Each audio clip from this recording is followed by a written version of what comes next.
नमस्कार दोस्तों। Hindi unit of technical analysis में आप सबका स्वागत है। यहाँ पे हम डब्ल्यूडी गान ट्रेडिंग टेक्निक्स, ये जो प्लेलिस्ट है हमारी Hindi W D Gann trading techniques, और इंग्लिश में in English we have a playlist by the name of W D Gann trading techniques that we are currently discussing about.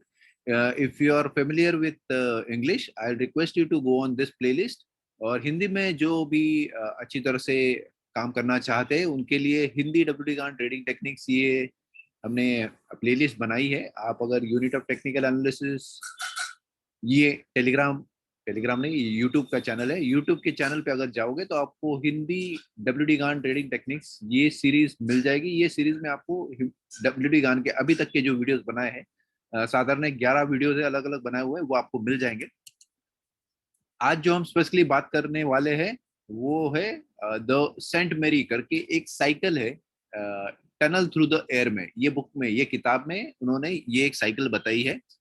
माफी चाहूंगा, ये साइकिल हमने पहले कवर नहीं की थी. उसके पीछे कुछ कारण है, क्योंकि हमको स्टेप बाय स्टेप एक एक करके डिटेल जाना था. तभी हमने फिबोनाची का जो विश्लेषण है शायद नहीं किया था टनल थ्रू द एयर में. बट अभी जब भी हमने पहले के वीडियोस देखे, पहले के वीडियोस आने, अगर आप लॉ ऑफ वाइब्रेशन के वीडियोस देखोगे, इसके पहले हमने डब्ल्यूडी गान on law of vibration, Hindi W D गान लॉ ऑफ वाइब्रेशन, इसके पार्ट 1 2 3 4 चार अलग अलग पार्ट अभी तक बनाए हुए हैं. तो मेरी आपसे गुजारिश है कि प्लीज आप ये पहले के वीडियोस देख लीजिए. ये हिंदी डब्ल्यूडी गान ऑन लॉ ऑफ वाइब्रेशन, ये पहला हो गया, ये दूसरा हो गया, ये तीसरा है. और आगे चौथा. ऐसे चार चार अलग अलग साइकिल्स है. अगर आप देखोगे तो उसके हिसाब से आपको डिटेल्स मिल जाएंगे. तो मेरी गुजारिश है कि प्लीज आप ये पहले वीडियोस देख लीजिए, ताकि आपको ये भी वीडियो अच्छी तरह से पता चले. तो चलिए वीडियो पे चलते हैं.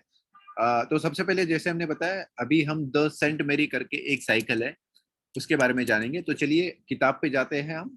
ये किताब है टनल थ्रू द एयर, जो डब्ल्यू कांत साहब ने खुद के लिखी है. और इसका जो चैप्टर है, चैप्टर 19वां, इस पे जाते हैं. तो 19वें चैप्टर पे, अगर 19वां चैप्टर है पेज नंबर 222 पे, हमको जाना है उसके 2 पेज आगे 2024 पे. तो ये 2024 का पेज आ गया है. चलिए इसके अंदर देखते ही ये साइकिल का विश्लेषण उन्होंने किस प्रकार से किया है ये देख लेते हैं. तो देखिए उनका जो बोलना है वो हम एक बार पढ़ लेते हैं, इसको हिंदी में अनुवादित कर लेंगे, और उसके बाद में फिर हम जरा चार्ट्स पे देखेंगे क्या बोलना चाहते हो. His first plane was now completed, यानी उन्होंने जो एरोप्लेन बनाने की चाहत रखी थी उन्होंने, तो उनका भी वो कंप्लीट हो गया था ट्रायल करने के बाद में. A small one according to the plan laid down by Ezekiel in the Bible. तो ये उन्होंने जो प्लेन बनाया था, ये एजिकल करके जो सेंट थे, उन्होंने बाइबल में कुछ डिटेल्स दिखा था, तो उसके आधार पे उन्होंने ये प्लेन बनाया था. जानते हैं प्लेन कैसा था. द प्लेन हैड 4 विंग्स, यानी ये जो प्लेन था उसको 4 अलग अलग विंग्स थे. And could fly on either one of its 4 sides. अब ये ध्यान से सुनिए. उन्होंने बोला है कि जो प्लेन था वो एक ही डायरेक्शन में एक टाइम पे आगे बढ़ सकता था, फ्लाई कर सकता था. तो उन्होंने बोले I could fly on either one of its 4 sides. तो ये इंपॉर्टेंट है. ये उन्होंने प्लेन ने बताया कि ये कहाँ पे भी घूम सकता है, ऐसे नहीं बताया. उन्होंने बोला कि वो एक ही साइड में एक तरफ जा सकता था.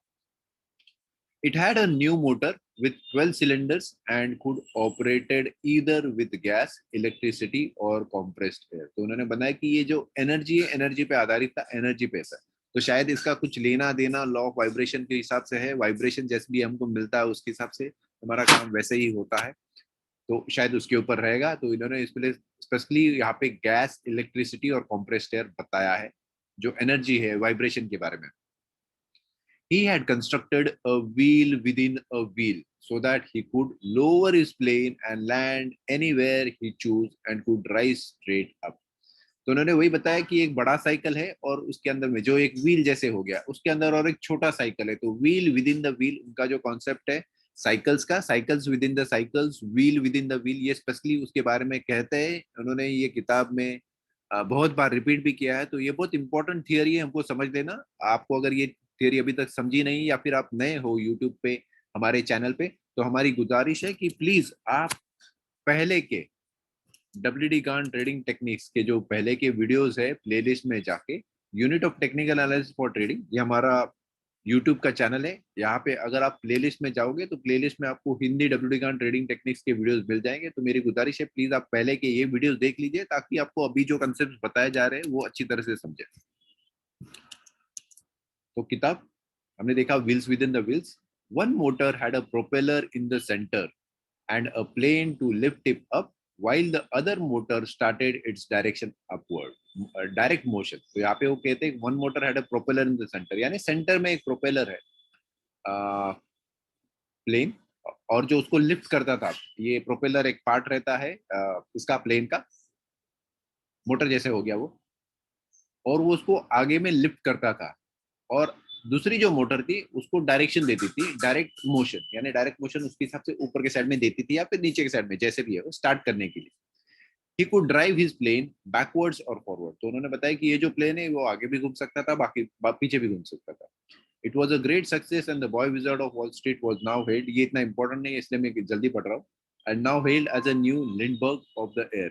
There was an extra motor built with a collapsible propeller so that he could shift it from the center of the plane to the tail. Right? ये जरूरी है, there is an extra motor build with a collapsible propeller. अभी फिर से propeller यहाँ पे जैसे देखा था हमने तो वो वैसे ही है, so that he could shift it from the centre of the plane to the tail. तो ये सेंटर से टेल तक शिफ्ट हो सकता था, ऐसे उनके बारे में बोल रहा है। Enabling it to go forward और बैकवर्ड, यानी उसकी वजह से फिर ये प्लेन आगे पीछे जा सकता था एज ही विल्ड, यानी उनके हिसाब से। The wings were so arranged that they could either remain stationary or be set in motion up or down by the motor। तो मोटर के हिसाब से ये स्टेशनरी भी हो सकते थे, स्टेशनरी यानी एक जगह पे, और या फिर ये ऊपर नीचे उस हिसाब से मोटर के हिसाब से जा सकते थे, बढ़ सकते थे आगे। This was a new and valuable feature in the construction of airplane. तो ये उनका बोलना था कि ये कंसेप्ट नया था जिसके हिसाब से अगर उनको स्टेशनरी रखना था तो स्टेशनरी रख सकते थे एक जगह पे, उनको ऊपर लेके जाना है तो ऊपर लेके जा सकते, नीचे लेके जाना है तो नीचे भी ले जा सकते थे। तभी प्लेन का ऐसा था कि सिर्फ आगे के डायरेक्शन में ही जा सकता था, या फिर रिवर्स आना था तो आगे से टर्न लेके उसके हिसाब से आना पड़ता था। Robert's new invention was to build a silent motor or a muffler which could prevent any sound. He knew that it would be a very useful in war. After he had completed this invention, tested it and proved it a success, he offered it to the United States, but after the army officer who knew very little about this, he knew invention was looked it over। यानी जो United states की army की जो government है और उसकी जो army के ऑफिसर्स है, उन्होंने इसकी तरफ एक अनदेखा कर दिया क्योंकि उनको इसके बारे में कुछ ज्यादा पता नहीं था। तो यही, और उन्होंने एक मना कर दिया ये कुछ लेने से। Robert then sailed away in his new plane, which he had called the Saint Mary। तो आगे जाने के लिए सिर्फ यही कि ये जो प्लेन का नाम उन्होंने दिया था वो द सेंट मेरी है, जो हमने यहाँ पे उसके हिसाब से दिखाया हुआ है। तो ये साइकिल कैसे, चलो एक एक करके जान लेते हैं बेसिक से। चलिए एक बार फिर से दोबारा चेक कर लेते हैं और फिर हमारे साइकिल में एक एक करके वो पॉइंट्स को देखते हैं। Right, the plane had 4 wings and could fly on either one of its 4 side. तो सबसे पहले तो ये चीज देख लेते हैं हम, ये चीज कैसे आई उसके बारे में भी जान लेते हैं। तो देखिए, ये पहला प्लेन है, विंग है, ये दूसरा विंग है, ये तीसरा विंग है, ये चौथा विंग है। अभी ये सिर्फ विंग्स को दिखाने के लिए मैंने उसके हिसाब से यहाँ पे दिखाया है। हम आगे की जो चार्ट है उस पर एक डिटेल में देख लेंगे, फिर वापस ये चार्ट पे हम आएंगे। तो ये एक, ये दो, ये तीन और ये चार, चार विंग उसके हिसाब से हो गए। देखिए दोस्तों, ये हम अजम्पशन कर रहे हैं, जो उन्होंने पॉइंट्स दिया है उसके हिसाब से यहाँ पे बैठ रहा है कि नहीं फिट होके, वो देखने के लिए। तो आपको ये जो XABCD पैटर्न है वो इस्तेमाल नहीं करना है, जरूरी नहीं है हम उसके बारे में बात करें, बट बिकॉज वो टूल के हिसाब से एटलीस्ट हमको विंग्स दिखाने के लिए जो है वो आसान हो जाता है, इसलिए हमने इस्तेमाल किया है। बाकी फिर इसका हार्मोनिक मोशन से कुछ देना नहीं है यहाँ पे at least. Harmonic motion, yes, harmonic के बारे में WD गान साहब सहमत थे, बट ये अभी ये पार्ट के लिए नहीं है। तो सिर्फ हमने वो टूल यूज किया है ये विंग्स जैसा दिखाने के लिए, ताकि विजुअल में आपको अच्छी तरह से दिखाई दे और समझे। तो 4 विंग्स हमने उसके हिसाब से देखा, and could fly on either one of its 4 sides. तो देखिए, एक टाइम पे एक साइड में जा सकता था, अलग वापस आ सकता था, ऊपर जा सकता है, नीचे जा सकता था, ऊपर जा सकता है, नीचे जा सकता है, या फिर ऊपर जा सकता है, नीचे आ सकता है। तो एक समय में एक ही डायरेक्शन में मूव हो सकता है, ऐसा उनका बोलना था। He had constructed a wheel within a wheel। अभी ये wheel within the wheel जो कंसेप्ट है हमको जानना जरूरी है। आइए इसका जो बेसिक है वो चीज एक बार फिर से रिवाइज कर लेते। तो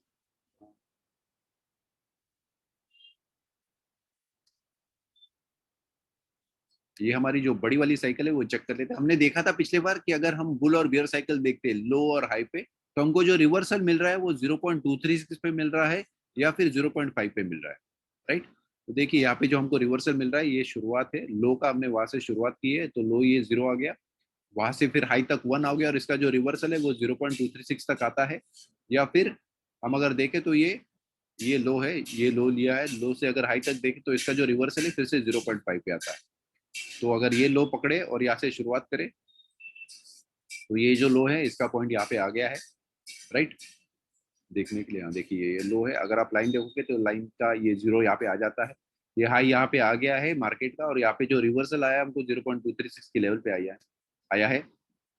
देखिए इसके लेवल्स यहाँ पे मैच किए, तो ये एक तो 0.236 पे आता है या फिर जनरली 0.5 पे आता है। ये लो से अगर हमने कंसिडर किया, देखिए लो फिर से ये लाइन पे यहाँ पे आ रहा है, हाई रिवर्सल 0.5 पे आता है। तो ये इसके हिसाब से हमने ये साइकिल्स लिए हुए हैं। और जो डिटेल्स हम बात कर रहे हैं उसके बेसिक्स पे ही बात करेंगे। तो आइए फिर से हम यहाँ पे आ जाते हैं हमारे शीट पे। तो देखिए यहाँ पे भी उससे वैसे हुआ है, हमने लो से शुरुआत की, लो हाई हमको ये रिवर्सल मिला 0.5 के नीचे में, राइट। तो हम यहाँ पे उसके हिसाब से ट्रेड करेंगे और फिर इसका जो टारगेट है 1.27 टू 1.6 उसके हिसाब से रहेगा। तो देखिए ये टारगेट ऑलमोस्ट यहाँ पे कंप्लीट हो गया है। तो ये एक साइकिल है, जैसे डब्ल्यू गान साहब ने बताया, cycles with in the cycles. तो ये छोटा साइकिल हो गया। अगर हम छोटे साइकिल को देखें तो ये एक साइकिल हो गया अपवर्ड डायरेक्शन में, यानी ऊपर की दिशा में बुल साइकिल की तरफ। और दूसरा जो है रिवर्सल ये आ रहा है डाउन ट्रेंड में यानी नीचे की तरफ। तो देखिए हमने ये हाई लिया, ये लो लिया है और यहाँ से उसका रिवर्सल थोड़ा नीचे ले लेते हैं बस। तो देखिए हाई आ गया, ये लो आ गया और यहाँ से ऊपर रिवर्सल आ गया। तो रिवर्सल से लेके हमारा जो टारगेट है नीचे 1.272 साइड में ये कंप्लीट हो गया है। तो ये फिर से wheel with in the wheel है, ये छोटा वाला व्हील है, ये दूसरा छोटा वाला व्हील है, ये अप ट्रेंड का व्हील है, ये डाउन ट्रेंड का व्हील है। आप समझिए, ये समझना बहुत इंपॉर्टेंट है, बेहद जरूरी है उसके हिसाब से,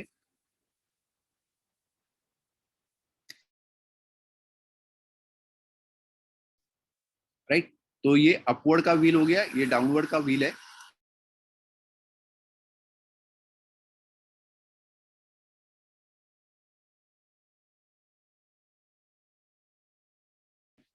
तो दोनों व्हील्स उसके हिसाब से हो गया। और जब भी ये आता है तो हम इसको एक बड़े व्हील में फिट करेंगे। बड़ा व्हील कैसे आ जाता है, ये लो आ गया तो लो हमारा 0 हो गया, ये जो हाई है ये 1 आ गया, और इसका जो रिवर्सल है वो फिर से 0.5 पे आ जाता है। देखिए ये जो आया है ऑलमोस्ट 0.5 पे आया, जरूरी नहीं कि वहां पे फिट हो, बट अगर मैं यहाँ पे देखूँ तो इसका जो रिवर्सल का साइकिल है वो उसने कंप्लीट कर दिया 0.236 पे। उसका वैल्यू आ रहा है 8017 और इसका लो आ रहा है 8806। तो ये साइकिल उसका कंप्लीशन हो गया है, जरूरी नहीं है कि 0.5 तक आए, बट यस ये बड़े साइकिल में ये छोटे साइकिल्स उसके हिसाब से फिट होते हैं। तो ये जो छोटा साइकिल है और ये जो दूसरा साइकिल है ये दोनों फिट होके हमको एक बड़ा साइकिल का रिवर्सल उसके हिसाब से देते हैं, ये जानना जरूरी है। और यही उन्होंने wheels within the wheels ऐसे करके बताया है। और इन्होंने आगे बताया, so that he could lower his plane and land anywhere he chose और कुड राइज स्ट्रेट अप। तो ये उसके हिसाब से लैंड किया रिवर्सल में और उसके हिसाब से फिर आगे गए, ये डाउन हो गया, ये अप हो गया, ये अप हो गया, ये डाउन हो गया। तो ये समझना हमको बेहद जरूरी है। It was a great success and the boy wizard of Wall Street was now hailed as a new Lindbergh of the air. तो ठीक है, चलो हमने ये मार्क करके उसके हिसाब से चेक कर लिया कि ये भी उसमें फिट हो रहे। There was an extra motor built with a collapsible propeller.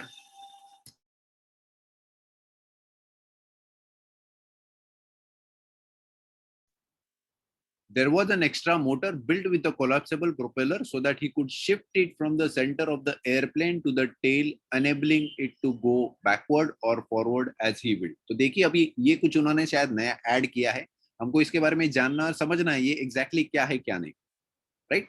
तो ये भी हम एक बार देख लेते हैं। There is an extra motor built up with a collapsible propeller. अभी ये collapsible propeller क्या है, हमने देखा जो प्रोपेलर ऊपर की साइड में वही वही पार्ट के बारे में उन्होंने बताया। So that he could shift it from the center of the airplane to the tail. अभी ये सेंटर की तरफ से प्लेन पे कैसा है, बट उन्होंने बोला कि भाई ये एक्स्ट्रा है, तो एक्स्ट्रा शायद उसके आगे में। तो एक्स्ट्रा उसके आगे में कैसे, चलो हमारा ये एंड पॉइंट आ गया था उसके हिसाब से, जो हमने साइकिल का देखा सेंटर पार्ट। क्योंकि डब्ल्यू डी खान साहब ने बताया कि सेंटर, अभी ये सेंटर हम उसके हिसाब से साइकिल्स में भी देखेंगे ये फिट कैसे होता है, ये सेंटर कैसे आता है। तो अगर ये लो कंसिडर करें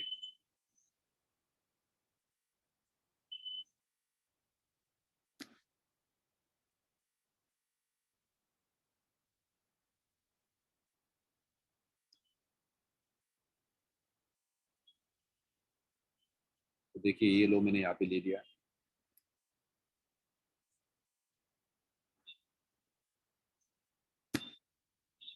तो ये साइकिल में मैंने ये लो लिया है। देखिए ये लो यहाँ से ये जीरो आ रहा है यहाँ तक, और ये जो हाई यहाँ पे आ रहा है, और इसका अगर फिर से रिवर्सल देखिए तो फिर से ये सेंटर पे आ रहा है, बराबर।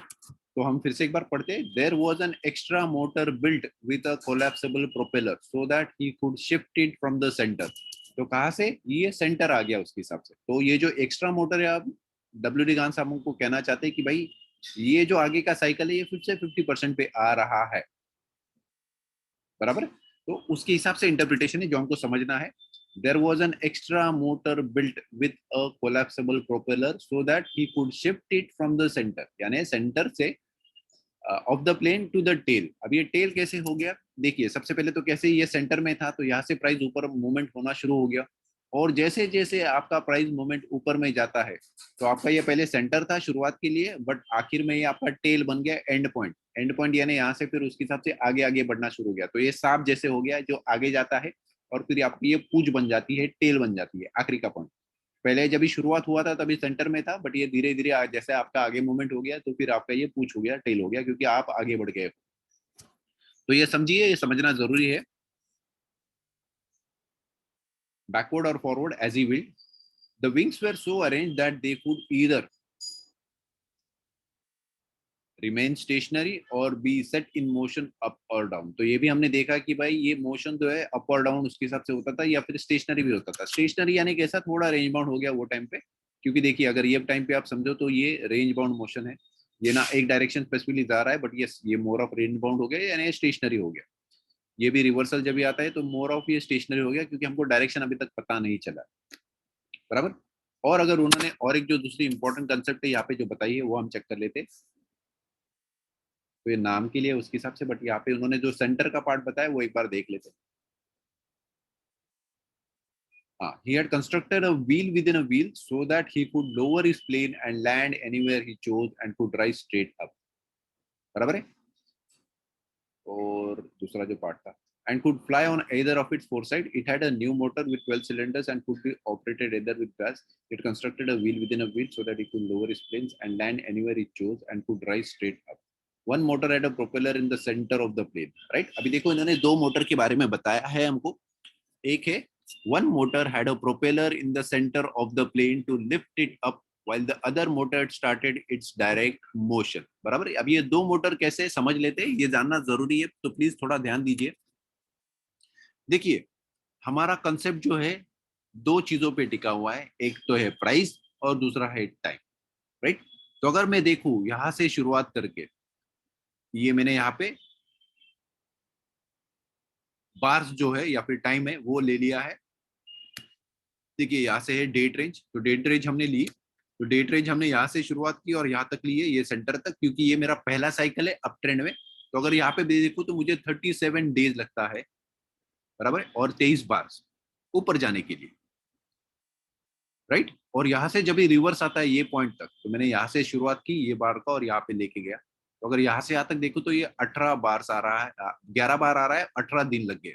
तो ये 37 डेज हो गया, उसका आधा समय अगर हम देखेंगे तो 18 दिन आ रहा है बराबर से। और अगर मैं बार में देखूं तो 23 बार से 23 बार यानी 23 ट्रेडिंग डेज और 11 ट्रेडिंग डेज रिवर्सल के लिए। कहाँ पे रिवर्सल, यानी मेरा जो प्राइस ऊपर जा रहा है वो 50% तक आने के लिए उसको 50% टाइम लग रहा है, यानी ये पॉइंट पे, ये सेंटर पॉइंट पे मेरा प्राइस भी आधा हो गया है और मेरा टाइम भी आधा हो गया। समझिए, मैं एक बार फिर से बताता हूँ। ऊपर जाने के लिए उसको लगा था 37 डेज, 23 बार, 23 ट्रेडिंग डेज और 37 कैलेंडर डेज, और उसको वही प्राइस को आधा करने के लिए उसको 18 दिन लगे थे और 11 बार ने 11 ट्रेडिंग डेज लगे थे।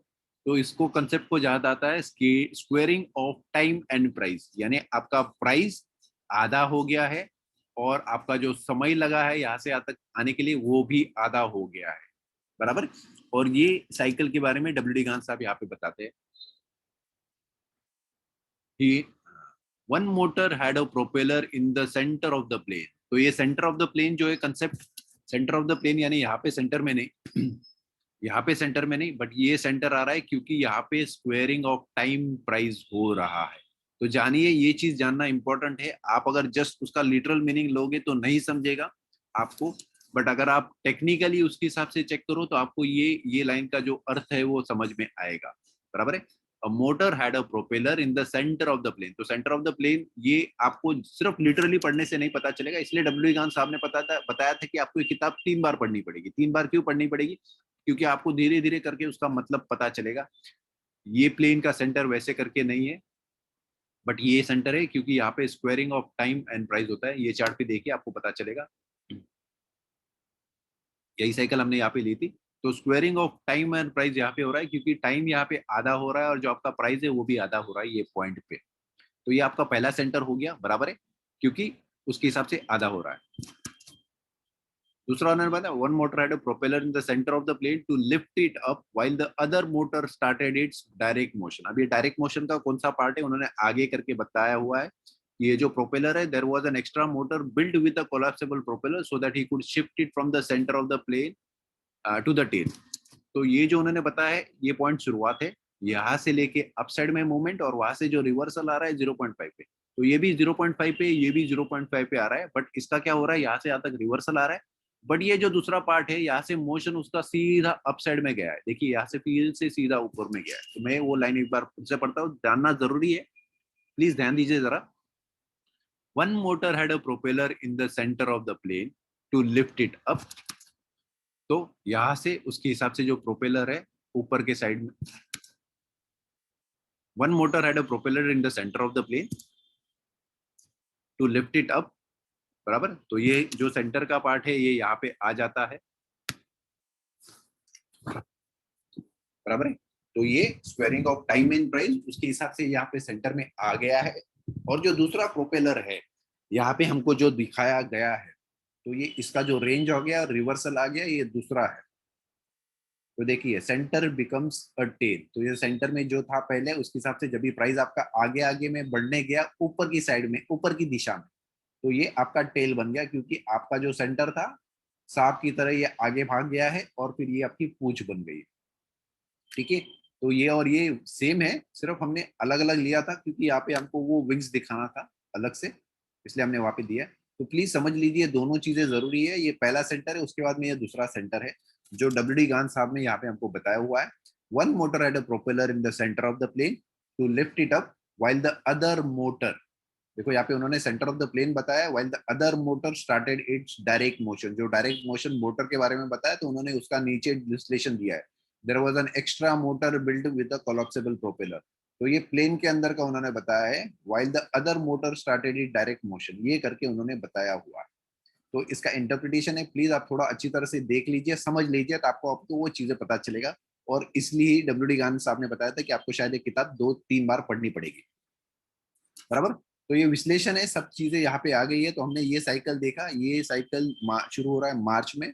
तो मार्च में स्क्वेयरिंग ऑफ टाइम हो गया और उसके हिसाब से ऊपर गया और यहाँ से फिर से नीचे आया है। तो दोनों चीजें हमको समझना जरूरी है, पहला सेंटर हो गया, दूसरा सेंटर हो गया। ठीक है।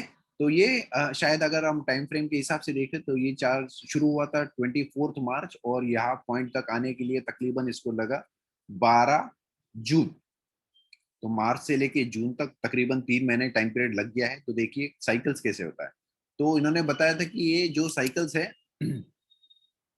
Plain small according to plan laid down by Ezekiel. तो ये स्मॉल यानी अलग अलग होता है, जरूरी नहीं कि ये चीज अगर है तो उसके हिसाब से स्मॉल है।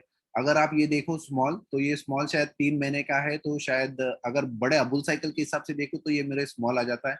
अगर मैं डेली के हिसाब से देखूं तो ये शायद बिग साइकिल आ जाता है। तो चलिए और एक साइकिल हम उसके हिसाब से यहाँ पे देख लेते हैं। तो देखिए जो दूसरा साइकिल आ रहा है, हम सिर्फ अभी यहाँ पे पॉइंट्स देखेंगे इंपॉर्टेंट, बाकी कुछ नहीं देखेंगे।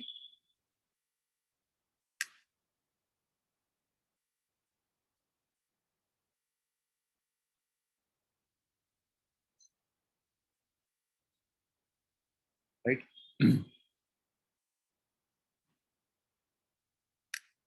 सेम ही, अलग अलग नहीं है कुछ। बट देखिए अगर मैं देखूं तो ये सबसे पहले तो रेंज रिवर्सल आ गया है यहाँ तक और उसके हिसाब से टारगेट की तरफ गया है। तो मेरा ये 0 आ गया, 1 आ गया, रिवर्सल आ गया, उसके हिसाब से टारगेट के लिए ऊपर गया है, बराबर है। और दूसरा चीज है मेरा रिवर्सल के लिए, तो रिवर्सल के लिए भी देखिए ये रेंज बना है, यहाँ से यहाँ तक नीचे ऊपर में गया और नीचे के टारगेट में आया। और अगर ये मैं तीसरे फिबोनाची पे देखूँ, ये हाई यहाँ पे दिया हुआ है, यहाँ पे 1 आ गया है, और मेरा जो ये लो है यहाँ पे, ये यहाँ पे लो आ गया है। तो यहाँ से यहाँ तक अगर मैं देखूँ तो मेरा जो रिवर्सल आ रहा है ये फिर से 0.5 पे आ रहा है, बराबर है। और ये कभी हुआ था, 1 जुलाई को हुआ था, बराबर है। देखिए हम जो बात बोल रहे हैं आपको, हमने एक्चुअली ट्रेड किया हुआ है। कहाँ पे ट्रेड किया हुआ है, चलो मैं आपको बता देता हूँ। ये 1 जुलाई को हुआ था।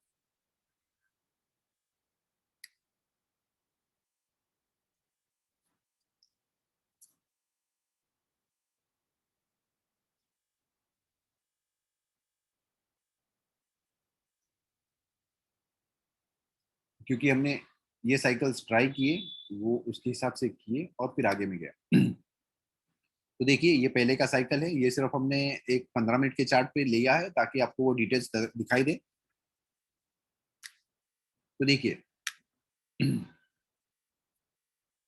अगर मैं इसको डिटेल में देखूं तो ये 17 जून को लो आ गया था, तो 17 जून से लेके तकरीबन 27 जुलाई, 27 जून तक ये ऊपर गया, यानी उसने अपवर्ड साइकिल कंप्लीट कर लिया। तो यहाँ पे अपवर्ड डायरेक्शन हो गया ये 27 जून का, बराबर। तो ये ऊपर गया, ऊपर में जाके उसने रेंज बनाया, रिवर्सल बनाया और फिर से नीचे आया। तो पहले जो हमने साइकिल में देखा था उसी प्रकार से हुआ है, रेंज 0 to 1, रिवर्सल, रिवर्सल के बाद में टारगेट की तरफ गया 1.27 के ऊपर में, 1.27 पे उसने एक रेंज बनाया, रिवर्सल बनाया, ये रिवर्सल बराबर 0.5 पे आया था। देखिए नीचे का साइकिल उसने 0 to 1 का जो है वहां पे रिवर्सल लेके 0.236 से नीचे आया है, उसने निचले साइड का जो टारगेट है 1.61 का वो उसके हिसाब से कंप्लीट किया है, और उसके हिसाब से फिर ये ऊपर जाने को शुरुआत हो गया। हमने यहाँ पे रिवर्सल दिया है, रिवर्सल 1.6 कंप्लीशन सेंटर फिबो, तो सेंटर फिबो पे रिवर्सल हो गया उसके हिसाब से। Range 0.5 completion right hand side Fibo, right. तो ये यहाँ पे 0.5 का रिवर्सल उसके हिसाब से आ गया है। Previous Vivo, first Vivo left 0.76, तो ये हमने भी मार्क करके रखा था कि शायद रिवर्सल 1.27 तक आए या फिर 0.716 तक आए या फिर 0.5 तक आए या फिर 1.618। बट जब ये पॉइंट आ जाता है उसके हिसाब से फिर हम अप ट्रेंड में ट्रेड करते हैं। तो ये हमने एक्चुअली लाइव में ट्रेड किया था और यहाँ पे हमने बताया था bingo we should see good upward movement now. तो ये जो मूवमेंट हुआ था हमने उसके हिसाब से ट्रेड किया हुआ है, देखा हुआ है। देखिए ये जो हमने पुट सेल किया था उसके हिसाब से ऊपर के नीचे के साइड में आने के लिए वो भी उसके हिसाब से डिटेल्स बताए हुए हैं, राइट। राइट, अपवर्ड्स का जो मूवमेंट्स है वो भी उसके हिसाब से बताया हुआ है। तो जो ट्रेड्स लिए हुए हैं पुट सेल किए हुए हैं अपवर्ड की डायरेक्शन में, तो ये भी उसके हिसाब से बताया हुआ है। ये दर्शाया क्यों जा रहा है, क्योंकि हमने ये एक्चुअली ट्रेड किए हुए हैं अपवर्ड के मूवमेंट के लिए। और देखिए अगर आप यहाँ से देखो तो ये 1 जून से लेके जो आगे, ये 1 जून का प्राइस था 15,500 से लेके मार्केट देखिए कहाँ तक गया है अपसाइड में फिलहाल के लिए। ये आ रहा है 18,000 की लेवल पे, यानी आप 15,000 की लेवल से 15,500 की लेवल से ऑलमोस्ट 18,000 की लेवल पे आ जाते हो। तो इसी प्रकार हमारा जो लंबा टारगेट से ये इसके हिसाब से हम देख सकते हैं। आपको ये जानना जरूरी है अगर आपको लंबे टारगेट्स देने हैं तो, क्योंकि हम ये स्पेशली हमारे ग्रुप पे भी दिए जाते हैं और कुछ हमारे स्पेसिफिक क्लाइंट्स हैं उनको भी हम उसके हिसाब से देते हैं, उनको ट्रेनिंग प्रोवाइड करते हैं और उसके हिसाब से फिर ये ट्रेड्स कैसे लेने को वो भी हम समझाते हैं और बताते हैं। तो देखिए ये साइकिल उसके हिसाब से है, हमने छोटी साइकिल से बड़ी साइकिल से वो भी उसके हिसाब से देखी विस्तार से। तो निफ्टी में हमने दो एग्जांपल्स अलग अलग से देखे, एक जो लंबी साइकिल थी उस पर देखे। ये शुरू हुई थी साइकिल मार्च में, मार्च 2020 में, जहाँ पे लो आया था तो लो पे भी हमने उसके हिसाब से देखा, और उसके बाद में जो यहाँ पे लो अभी निफ्टी में बना है वहां पे भी हमने उसके हिसाब से देखा। तो शायद ये ट्रेंड उसके हिसाब से वही साइकिल्स रिपीट होती है और इसलिए हमने ये चीजें बताई है। चलिए एक काम करते हैं और एक रिलायंस का एग्जांपल दे देते हैं, फिर क्यों ये फिलहाल रिलायंस का जो एग्जांपल है ये लाइव एग्जांपल है, तो शायद हमको ये समझना थोड़ा इंपॉर्टेंट हो जाएगा और आसान हो जाएगा कि इस पे कैसे काम करता है। तो देखिए ये जो रिलायंस है फिलहाल लो पे आ गया है, लो पे आ गया है, यानी इसका पहले का जो लो है वो हमने कंसिडर किया है,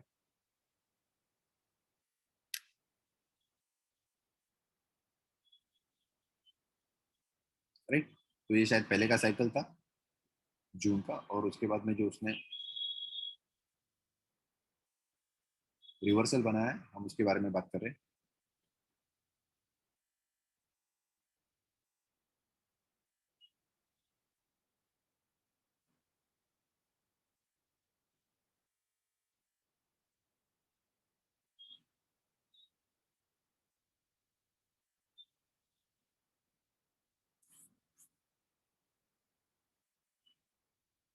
और ये निफ्टी है, रिलायंस नहीं है।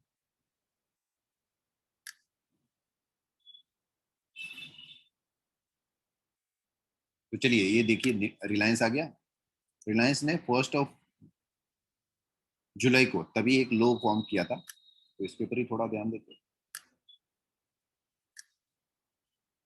तो देखिए ये रिलायंस का लो आ गया, तो लो से इसने एक हाई बनाया था, तो ये देखिए ये हमारा फिबोनाची आ गया यहाँ पे, बराबर। ये फिबोनाची 1, ये फिबोनाची 0, और हमको उसने यहाँ पे रिवर्सल दिया है, रिवर्सल दिया है तकरीबन 25 जुलाई को।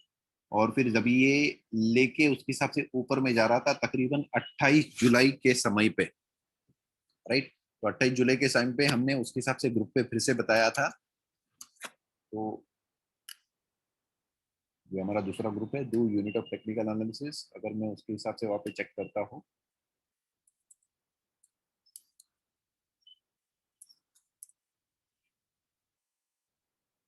रिलायंस, और तकरीबन 28 जुलाई के समय,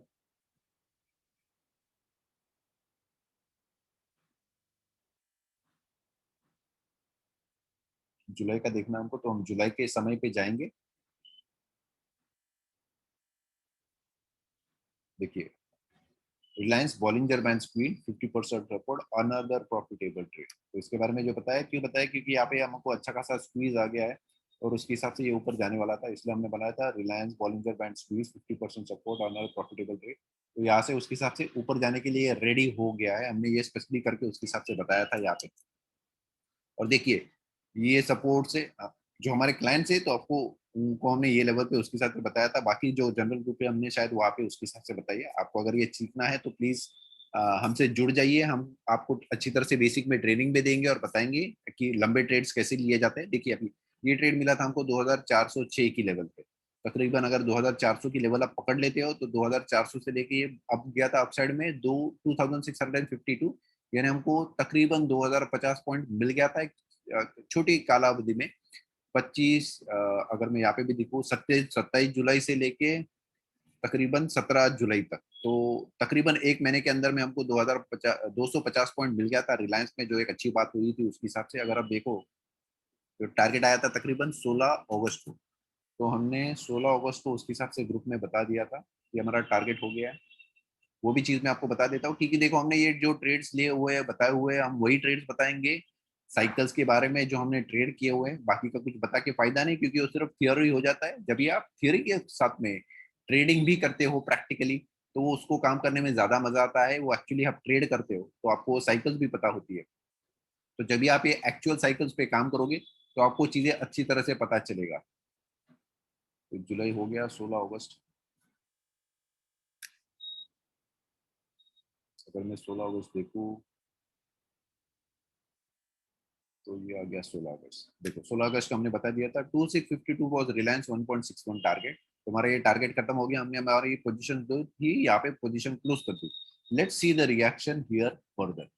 तो जब भी हमारा ये टारगेट हो गया तो उसके बाद हमको पता नहीं था कि एग्जैक्टली मार्केट में क्या होगा, इसलिए हमने रुके रहे।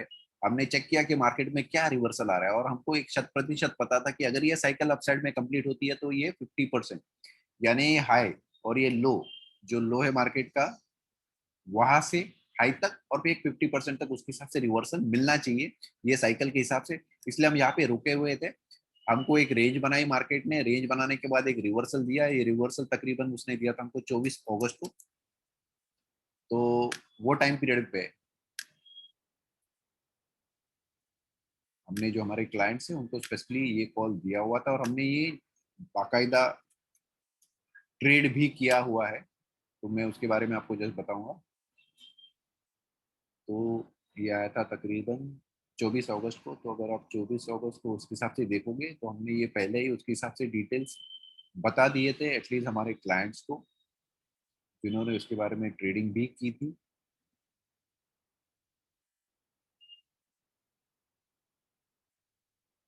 तो ये आ गया 24 अगस्त का। तो देखिए बता दिया था कि भाई चलो ये पॉजिटिव ऊपर के साइड में जा रहा है और एक बियरिश डाइवर्जन दिख रहा है, तो शायद ये 50% के लेवल पे वापस आता है। ठीक है। तो और वो धीरे धीरे उसके हिसाब से नीचे आ रहा था। निफ्टी ऊपर के साइड में तो हम एक्सपेक्ट कर रहे थे वो भी नीचे आ जाए। और फिर जब ये यूरानस यूरानस रेट्रोग्रेड आया था, तो एक इवेंट है स्पेशली। और देखिए रिलायंस प्रोबेबल मूवमेंट, तो ये कभी का था, ये 25 अगस्त का आ गया 25 अगस्त को। तो हम एक्सपेक्ट कर रहे थे कि ये नीचे तक आ जाए 2520, और ये हमारा यहाँ पे टारगेट था 2529 का टारगेट, जो हमने ऑलरेडी पहले में ही एडवांस में दे दिया था उसके हिसाब से, क्योंकि हम फिबोनाची के हिसाब से काम कर रहे थे और ये रिवर्सल भी ढूंढ रहे थे, क्योंकि ये डब्ल्यू गान की जो बुक में हम फिलहाल देख रहे हैं, द सेंट मेरी साइकिल, जो हमको कंप्लीशन के लिए उसके हिसाब से वहां पे उसको आना था। और अगर आप प्रैक्टिकली देखोगे तो इसका जो लो आया था, ये आया था 2525, यानी 2525 पे आ गया था लो, तो जहाँ पे हमने उसके हिसाब से क्लोज कर दिया था, और ये साइकिल उसके हिसाब से कंप्लीशन हो गया था, और हमने उसमें प्रॉफिट्स भी अच्छा खासा कमाया। तो ये रिवर्सल अगर आप देखोगे तो तकरीबन 2650 की लेवल से 2525, यानी तकरीबन फिर से आपको 100 पॉइंट्स मिल गए। अप साइड में आपको 25 पॉइंट्स 250 पॉइंट मिला था, डाउन ट्रेड में आपको सिर्फ से 100 पॉइंट मिल गया। तो ये आपको अगर साइकिल्स पता रहेगा तो आपको काम करना बेहद आसान हो सकता है, ये समझ लीजिए, इंपॉर्टेंट है। और यहाँ से फिर से हम सोच रहे हैं कि ऊपर जाके फिर से 50% का रिवर्सल बाद में मारेगा, तो अभी यहाँ से इसको मूवमेंट मिलना चाहिए अगली डायरेक्शन में। तो ये फिर से अभी फिलहाल एग्जिस्टिंग है, तो इसलिए हमने बताया कि अप ट्रेंड हो गया है, दूसरा जो रिवर्सल लेगे उसका हो गया, और उसके हिसाब से फिर उसको आगे के साइड में बढ़ना है, तो ये साइकिल उसके हिसाब से आगे कंप्लीशन होगा। तो ये हमने देखे दो ट्रेड्स, एक तो जो हो गया था वो उसके हिसाब से जो निफ्टी में हुआ था और जिसको हमने ट्रेड किया था। दूसरा हमने देखा रिलायंस में, जिसको भी हमने ट्रेड किया था, हमने उसके हिसाब से आपको लाइव डिटेल्स बता दिए। आइए चलो और एक एग्जांपल चेक कर लेते। ये एग्जांपल रहेगा मिडवे, अगर मिडवे मार्केट रहता तो उसमें कैसे काम करने का और कैसे हम उसके हिसाब से ट्रेड्स ले। तो इसके लिए हम एग्जांपल लेते हैं माइंड ट्री का। देखिए अभी माइंड ट्री में क्या हुआ था, कंफ्यूजन था, क्योंकि मार्केट ऊपर जा रहा था, वहां से उसने अच्छा खासा रिवर्सल दिया था, तो एक रेंज फॉर्म कर लिया था उसके हिसाब से, और रेंज फॉर्म करके ये मार्केट अप्रोक्सीमेटली यहाँ पे आ गया था। तो हम पहले सोच रहे थे कि यहाँ पे शॉर्टिंग करें, बट एक अच्छा खासा उसने बुल कैंडल दे दिया था हमको रिवर्सल के लिए, रिवर्सल यानी अप ट्रेंड के लिए हम यहाँ पे बोल रहे थे। हम एक्सपेक्ट कर रहे थे कि नीचे जाए, पर ये नीचे गया नहीं, ऊपर गया, तो इसने ब्रेकआउट दे दिया। अभी जब भी उसने ब्रेकआउट दे दिया तो हम रुके हुए थे कि भाई अगर ये साइकिल यहाँ से शुरू होता है तो उसने एक साइकिल अप ट्रेंड में कंप्लीट करना चाहिए, जो गया था 1.618 तक, राइट। और फिर जब ये उसने 1.6 मिनट का टारगेट कंप्लीट कर दिया, तो हमने सोचा कि नहीं भाई, इसने एटलीस्ट हमको 50% रिवर्सल देना चाहिए। तो हमने क्या किया उसके लिए, ये फिबोनाची जो है इसको ऊपर के साइड में एक्सटेंड कर लिया, बराबर है। तो ये मेरा 0 हो गया, ये मेरा 1 हो गया, और मैं एक्सपेक्ट करूंगा कि इसका जो रिवर्सल है 0.5 तक आ जाए। तो हमने 0.5 का लाइन ड्रॉ किया, उसके हिसाब से देखिए यहाँ पे टच करके फिर से ऊपर भागने लगा। तो ये फिर से आगे इसका लेवल 1553, और 1553 से जब ये लेवल्स आया था तो ऊपर में ये गया था तकरीबन हाई तक 5000 की लेवल तक, यानी 1550 के लेवल से आपको 5000 की लेवल तक ऊपर गया था। यानी आपका अगर आपने कैपिटल डाला है तो ऑलमोस्ट 1500 से 3000 डबल हो गया, 1500 से 6000, यानी अगर मैं उसके हिसाब से पकड़ू तो फिर से 4500 जो हो गया, फिर से उसका डबल, अप्रोक्सीमेटली 3 टाइम्स उसके हिसाब से कैपिटल हो गया आपका। 1500 से 3000 डबल हो गया, 3000 से 4000, 3000 से 4500।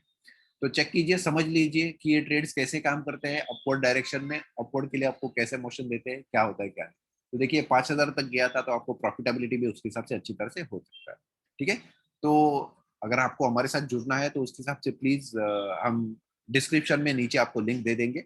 बट ये साइकिल समझिए, ये साइकिल समझना बहुत इंपॉर्टेंट है, एक एक करके यहाँ पे जो दिया हुआ है उसके हिसाब से। तो ये था। तो हम अगले एपिसोड पे आप एपिसोड में हम आपको फिर से एक बार मिलेंगे। तब तक के लिए धन्यवाद, थैंक यू।